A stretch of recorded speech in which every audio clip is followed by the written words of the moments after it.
of you though, so if you guys have any questions or anyone has any comments or anything they want to say during, just feel free to interrupt because I can't see anyone because I'm presenting. I can keep an eye out, Kens. Cool.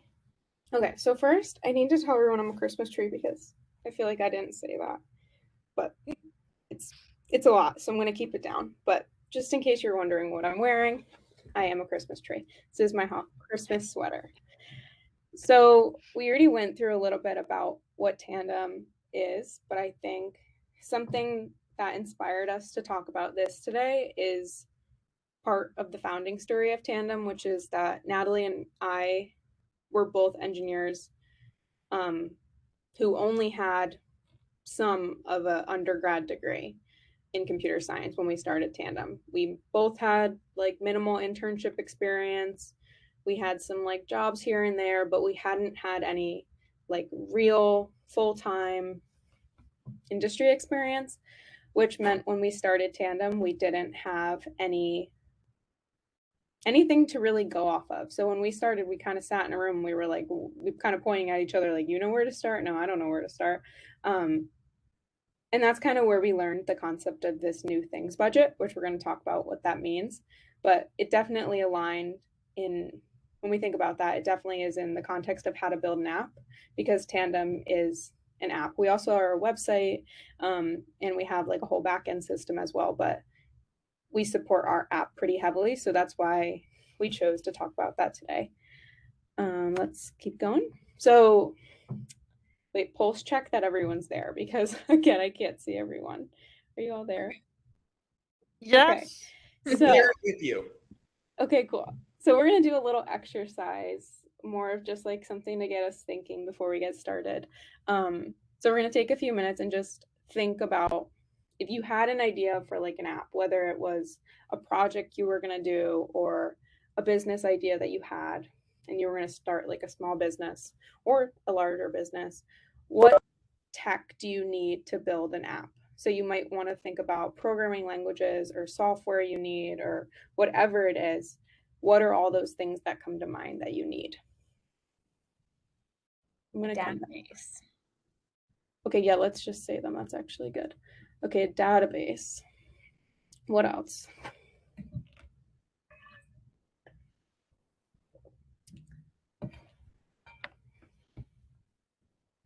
In a literal sense, a computer. At least one. And you need some hardware like a server or whether it's cloud or. Yeah, no, that's great. You need graphic and sound assets. Yeah, definitely. Team. You need the team. That is true. We don't go too in depth on how you form a team, but we could save that for next time. You need a testing environment. Yeah, tests for sure. Are we talking very basic because you need the problem that you're trying to solve? Or we'll say we already know the problem. Okay. And we're now at the point of like, we're ready to build the solution. Development and versioning tools. Definitely. You need Trello. That's true. You do need some kind of board. I didn't even include that, but that would help your sanity. I think we actually started with no board, and that was probably a mistake. There's a lot of scraps of paper that Mackenzie and I would lose. Yeah. Gonna say repository. Yeah, GitHub, something. Well, those all sound great. You definitely need, like you guys said, you all said a lot of different things that are a lot of different technologies, and maybe you don't know them all, which is what the new things budget will be about. But I kind of outlined some things that when we were starting, we definitely got bogged down by. We thought we needed a server, which we did. CSS, database, HTML, the App Store, however that works, we had no idea. You know, different languages like TypeScript or SQL or Swift or React Native, a server like AWS or JavaScript, Python, Java, Xcode, maybe you're thinking about like the logistics of the app, like push notifications and permissions and how do I get an app on someone's phone. There's a lot of different things that come to mind. And I remember when we started, it was really overwhelming to digest all of these things and to like really point to where we needed to start.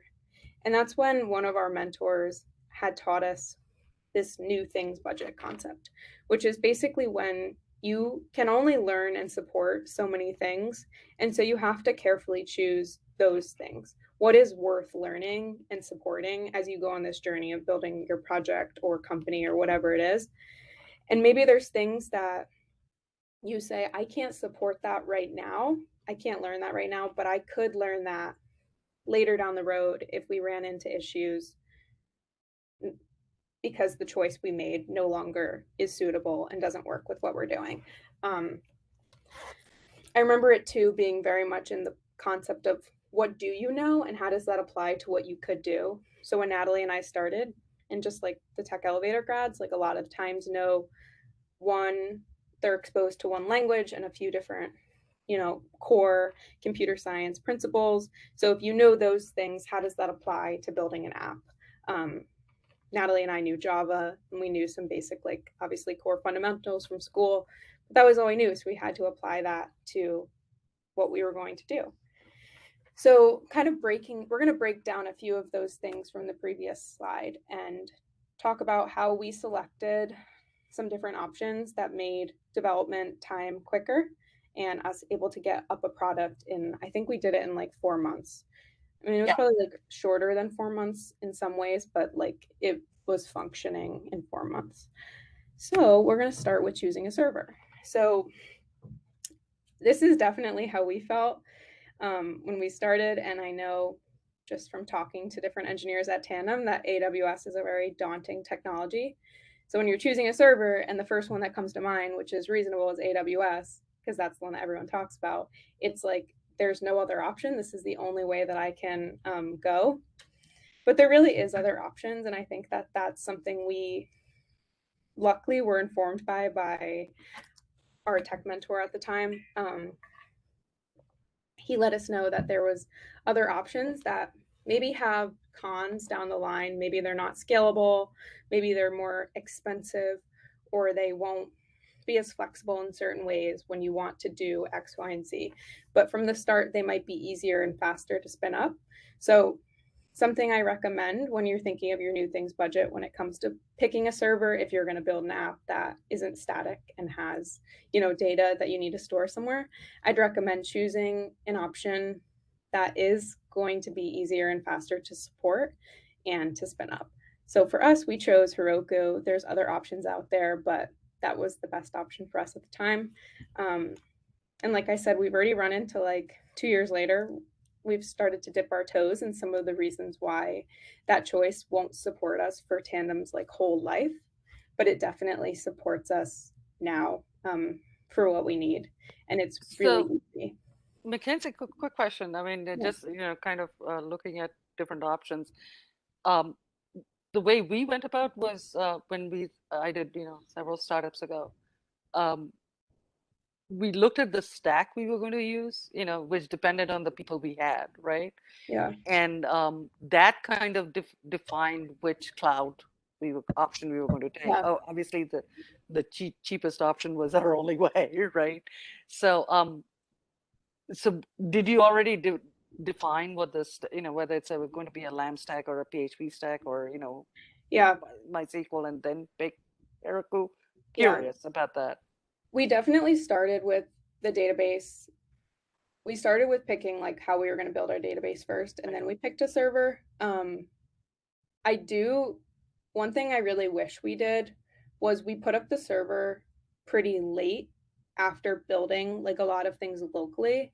And I remember it felt like a huge, like, oh my God, what if we can't get up what we built locally on a server? Like, we have no idea what we're doing right now. We have to get the server up. And now this all is on my computer. How do I get it somewhere? And I remember, and when we had built like this, another thing that we started to serve on a server, I put up the server like almost immediately after like initializing the project so Right. that I didn't have to deal with that later down the line. And so I would recommend like don't do it like super late because it might be scary, but Right. Yeah, definitely we chose the database first. yeah, we also, I think Kenzie's right. Like waiting meant that I was working on Heroku while she was working on the product itself, and so like the length of time it took us to figure it out stalled the actual like production of the project. So figuring out how to get even like Hello World served would have probably been a good you cannot see me behind my eyes, but if you could, this all resonates with me, all the pain and suffering. I was only leading a team, but we went through, everybody has to go through that. It is a very important part of your journey. So For sure. Yeah, and your things are going to change in a year. The needs and what you need is going to change in a year. So yeah, definitely. I remember Natalie and I Googling like elastic beanstalk or whatever it's called. And we were like, what is the beanstalk? And we kept talking about it and we were like, this is so overwhelming. And then someone around us had said, like, just use Heroku. And then we put up a Heroku server like almost as soon as we started trying to.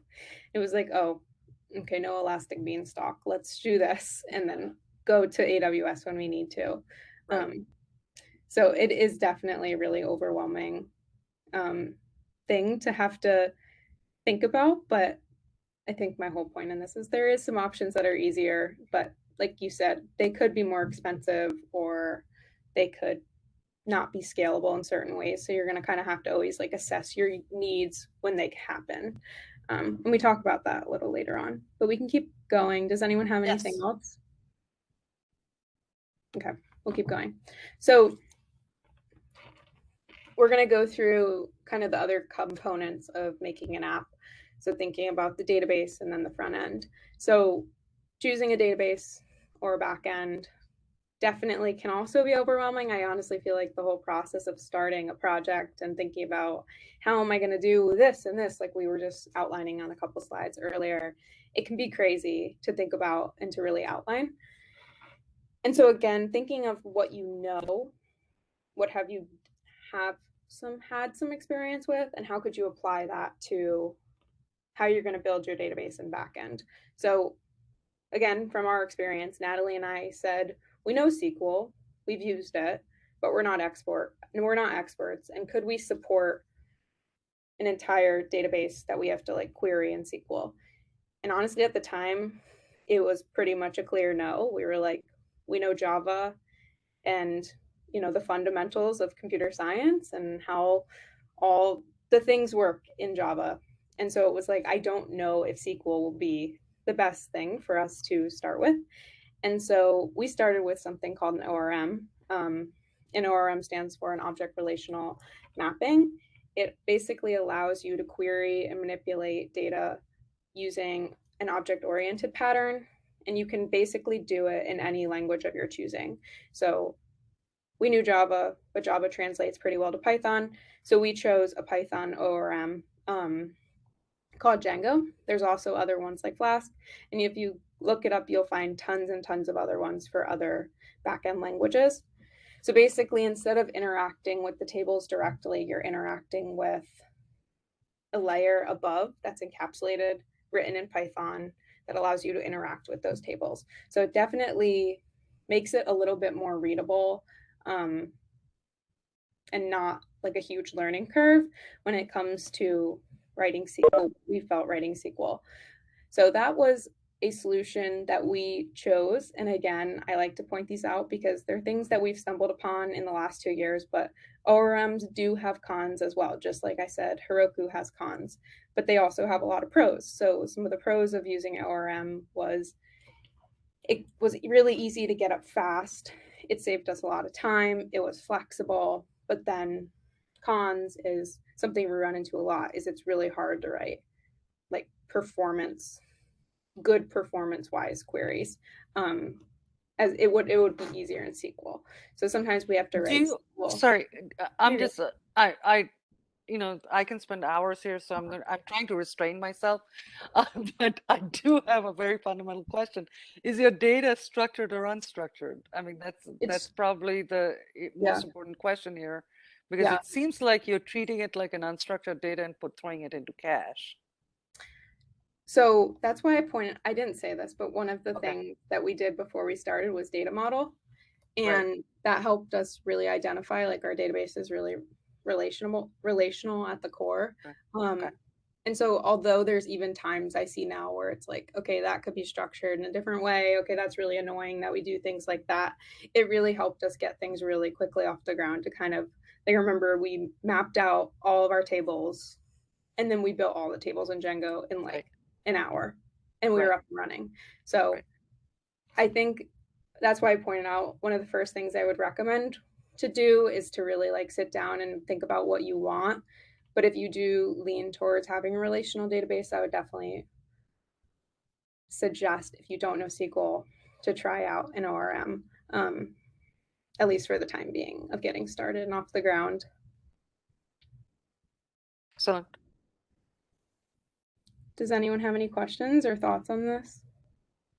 One of the things that I wanted to add is that I think one of the things that Mackenzie and I did is we think of the new things budget as the things we don't know.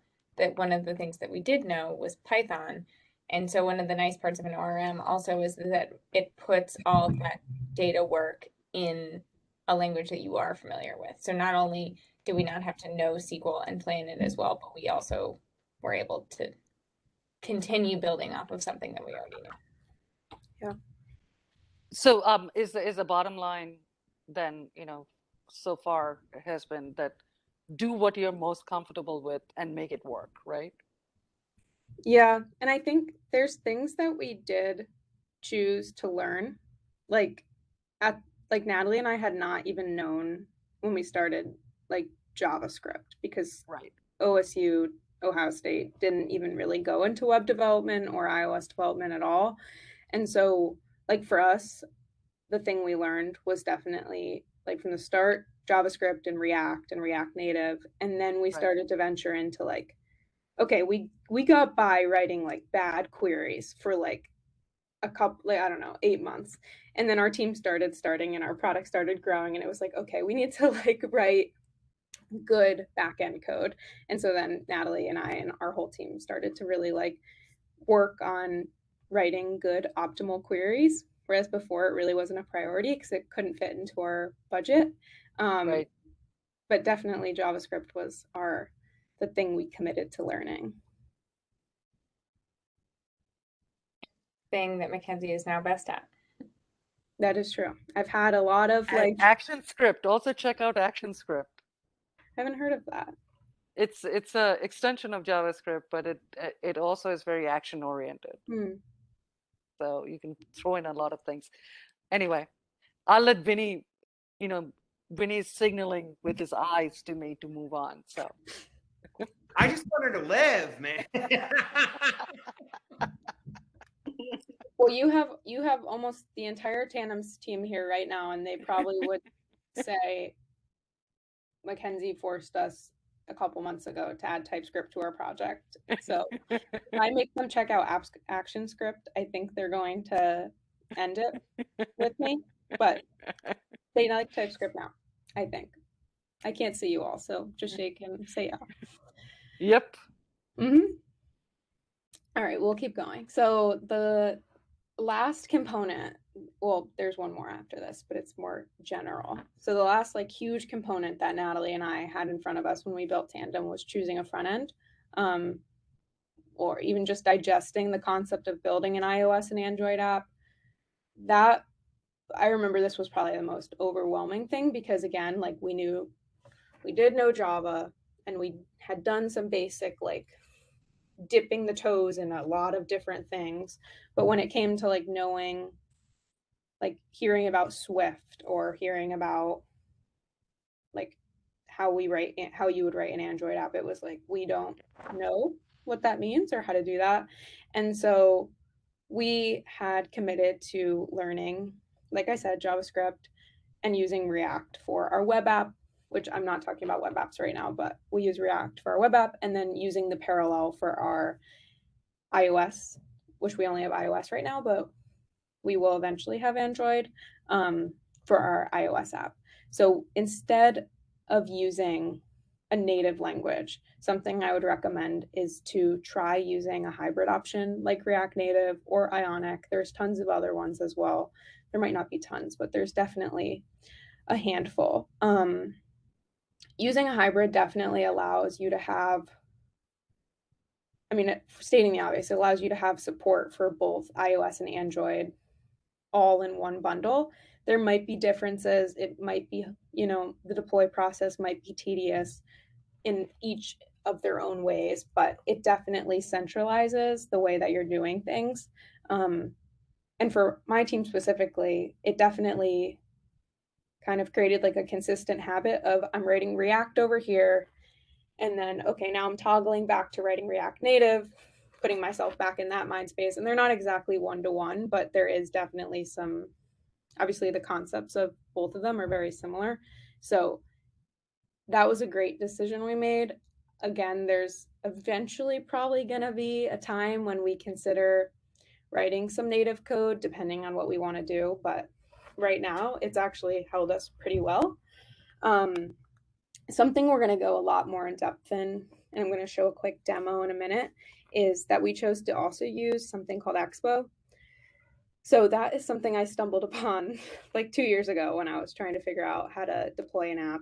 And it is basically a set of tools and services that this like open source, it's mostly open source. You have to like pay if you want certain things, but we haven't ever paid. That allows you to develop, like build and deploy your app, hybrid iOS and Android.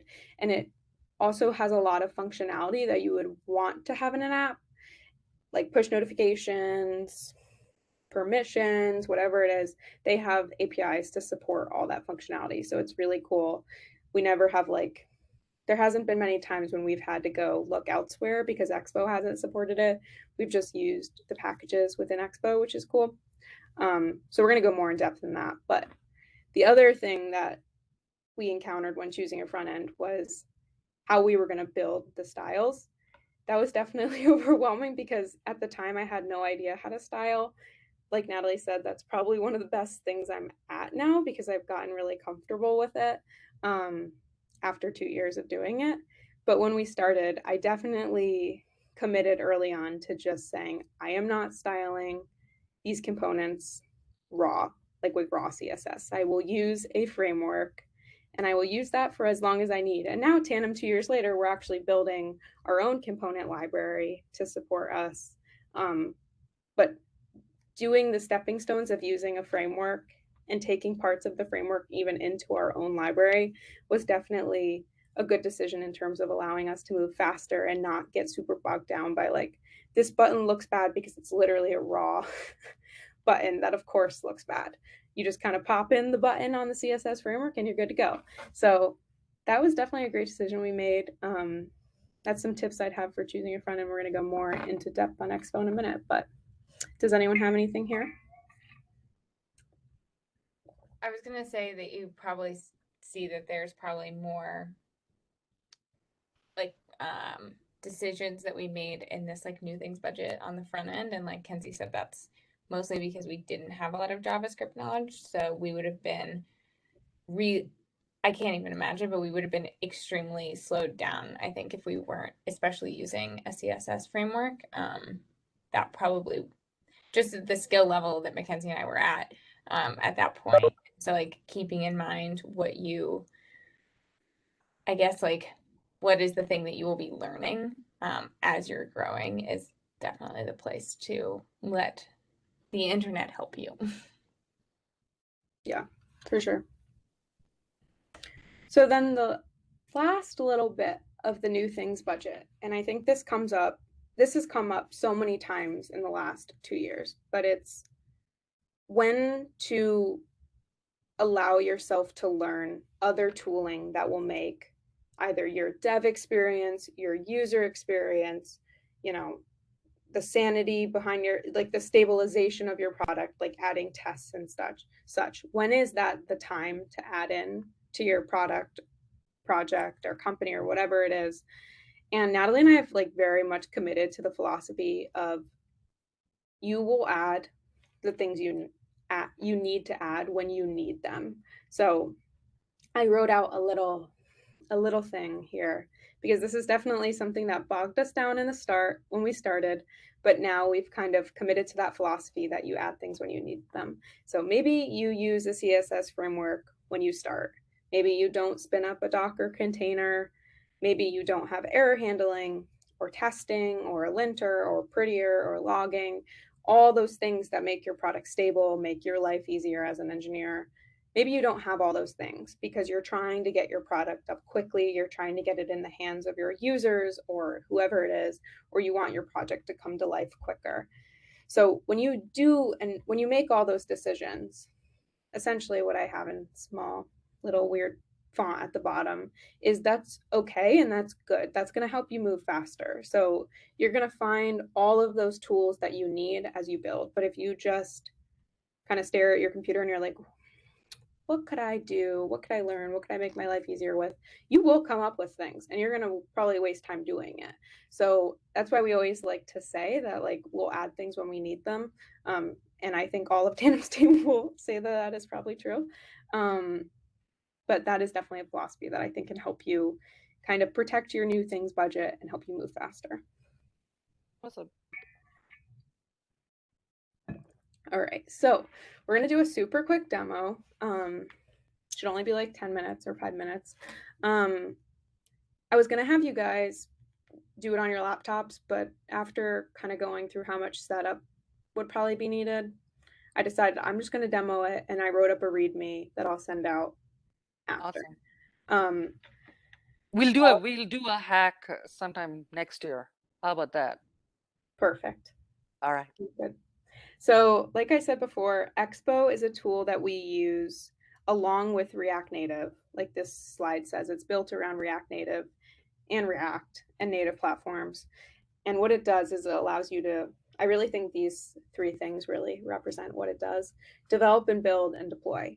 Oops, I didn't mean to do that. And quickly iterate. So Expo basically is a tool that wraps your React Native app, I would kind of describe it as. And it comes with a lot of functionality that you need to build an app. Like I said before, maybe you want push notifications or camera services or video permissions, or, you know, even cool things that you never think of, like the gyroscope thing on your phone, or like the battery percent on someone's phone. Like, who knows what you're building an app for? And this tool allows you to access a lot of those native functionalities. And it also allows you to deploy really easily. So they've basically boiled the deploy process for an app down to a single command, which is kind of terrifying. And then there is a couple more steps you have to take after, separate from Expo, to actually get your app in the App Store. But they've boiled down it significantly, which has made Tandem's life a lot easier in a lot of ways. So let's go, through the demo. So like I said, there's a lot of installation, so we're not going to do all that. I already did all that. But I wrote it up all in the README, and I hope some of you, after, if you're interested, try it out. And you can always email me if you have any questions. So there's definitely two major things that you need to use Expo. The first thing is the Expo command line, which allows you to create the project, create the Expo app, and then serve it. So open it on your computer, start it up, and then Expo Go, which is the second one, which is, this is a very interesting thing. It is either, you can either use it as a mobile client app on your phone. I guess I wrote client app twice, but it's either a mobile client app that you can open on your physical phone, so an iOS or Android device. The app's called Expo Go, or you could open the Expo Go app on the iOS simulator on a MacBook operating system, or on the Android like emulator, which you can like download from Google. I don't know if it comes on anyone's computers automatically, but So those are the two things you need. I've already ran this command. I already have the command line. So now we're going to create a new project. So the first thing we have to do is initialize the project. And then after that, we're going to navigate into the project's directory. And then we're going to start the server. So can everyone see this? I'm zooming in a lot. Mm-hmm. Yeah. Cool. The other Okay. thing that's cool about this is Kenzie's basically running 3 command lines, and then she can actually like serve. It's obviously very bare bones, but a version of an app that could be deployed within those lines, and that's like what Expo is. What makes Expo valuable is that she's going to run this Expo init line, and then basically have the bones of an app. Natalie, you're ruining the grand surprise.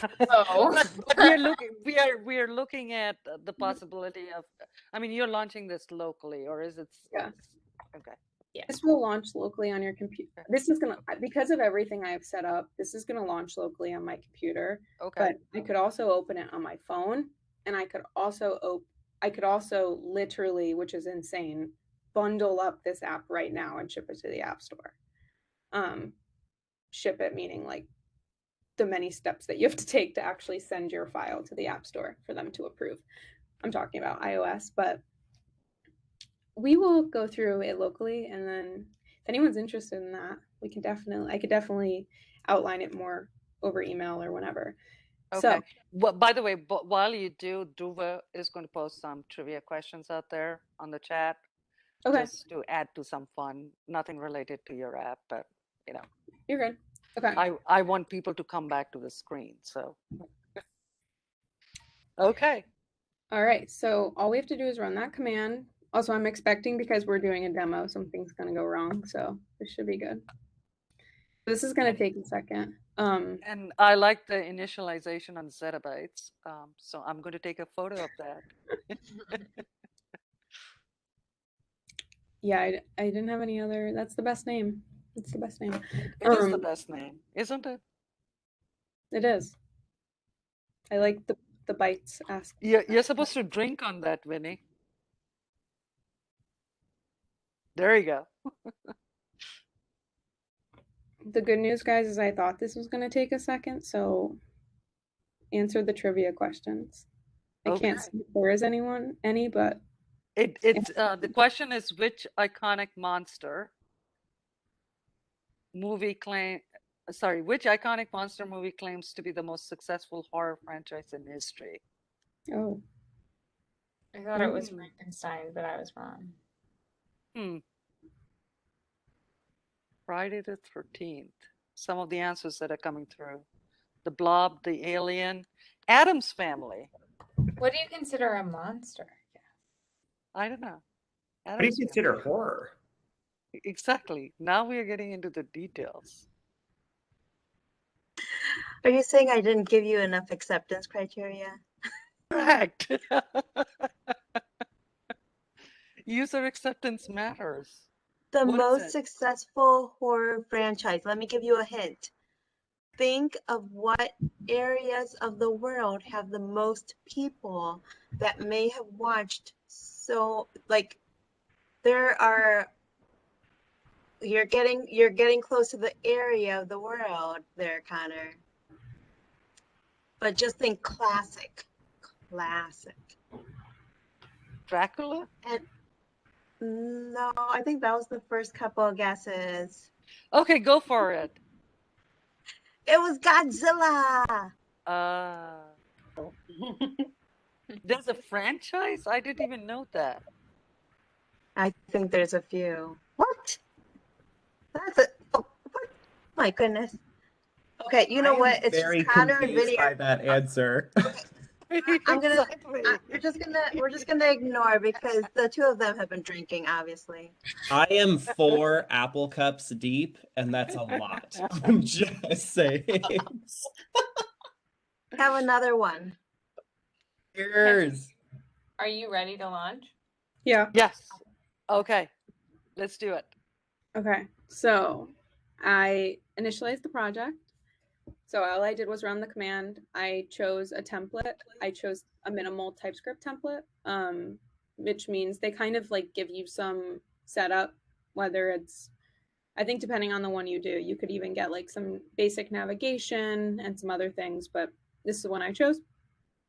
And it basically just ran through a whole little bit to install whatever it needed to install. And now I'm ready to go. So I CD'd into the project directory. I am now in the project directory, as you can see, and I will start my app. So the command to start running the Expo server is Expo start. You will see it does this little thing, and my window just changed. I didn't touch anything. It just moved. It moves to what they call the Metro Bundler. Basically, it's a window that allows you to select from a number of different options to run your app on, whether it's on an Android device, an iOS simulator, web browser, which I didn't even discuss. Expo also supports the web. Send the link for someone else to open with email or yourself. You can even like run your data on production. You could scan a QR code on your phone to open it on the mobile client app on your phone, but we're going to run it on iOS simulator. So, oops. You will see that this iOS app is opening.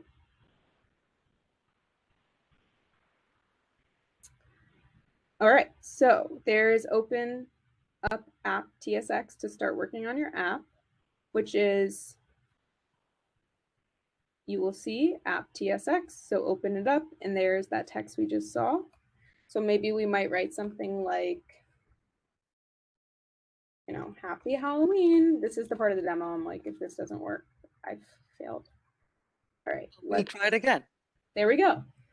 There's oh, awesome. So I press It's like magic. and there we go. We could also change like the background color to pink or something, save that, and then navigate back, and there is your app. So awesome. Like I said, you can see the Expo Go client app on the simulator. That's what your app is like being served through, which is very interesting. And it really helps development, in my opinion. So that is the whole demo. Like in 3 commands, we got up an app, and we could add tons of different pages and navigation. But that is what that looks like. What am I doing? I'm trying to present this again. Does anyone have any questions about that? Rule the world. You can rule the world. It is crazy how like easy you can make an app. Like I always thought it sounded so hard. I think, in my experience, the hardest part is what you just mentioned, which was trying to get Apple to approve your app. So yeah, that's a whole nother part of it, and definitely again something I just like I said with the server, like I waited to do that, and then I genuinely was questioning. I'm like, I don't know if I can get this app to wherever I need to get it. And so I didn't go over any of that in these slides, but that process is definitely like very weird. Like it's very weird. And then they're not very informative. Like they will not they'll just reject you. So, that's it.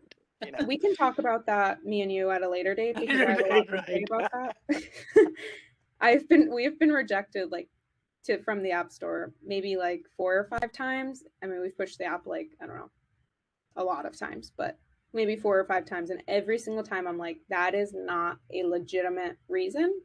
Exactly. And now I have to do the whole process, which takes me, or which takes someone a couple hours again.